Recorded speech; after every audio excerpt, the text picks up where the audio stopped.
வெள்ளையங்கிரி போனீங்கன்னா இந்த முக்கியமான விஷயம் தெரிஞ்சுக்கோங்க. நான் நைட்டே மலை ஏற ஆரம்பிச்சிட்டோம். அந்த கம்பு இருக்குது பார்த்தீங்களா, அந்த கம்பு கையில் வச்சுக்கிட்டு அதை ஏற முடியும். கம்பு இல்லாமல் மேலே சுத்தமாக ஏறவே முடியாது. ரொம்ப கஷ்டப்பட்டு ஏறணும். நீங்கள் அப்படி ஏற மாதிரி இருந்தால் பேக்கில் கொஞ்சம் வெயிட் கொஞ்சம் இல்லாமல் வச்சுக்கோங்க. ஏன்னா வெயிட் ஓவராக இருந்தால் மலைக்கு மேலே வேகமாக ஏற முடியாது.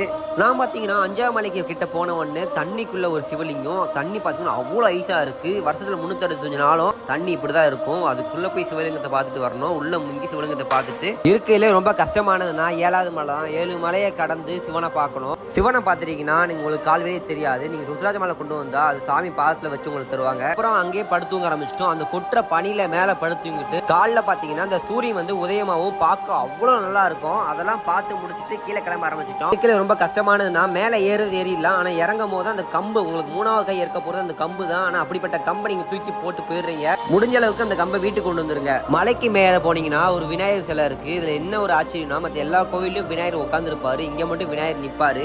நீங்க வெள்ளையங்கிரி கோவிலுக்கு மேல போய் சிவனை பார்க்கணும்னா மனசுல கொஞ்சம் தைரியத்தோட இருங்க. மேல ஏறிடுவோம் ஒரு நம்பிக்கையோட ஏறுங்க, ஏறிடலாம். கோவிலுக்கு வந்த உடனே கீழே அன்னதானம் சாப்பிட்டு மேல ஏறுங்க. எதுக்கு சொல்றேன்னா மேல வந்து கடை இருக்கு, ரேட் எல்லாம் கூட இருக்கும். நம்பிக்கையோட பயணம் செய்யுங்க. மீண்டும் சந்திப்போம்.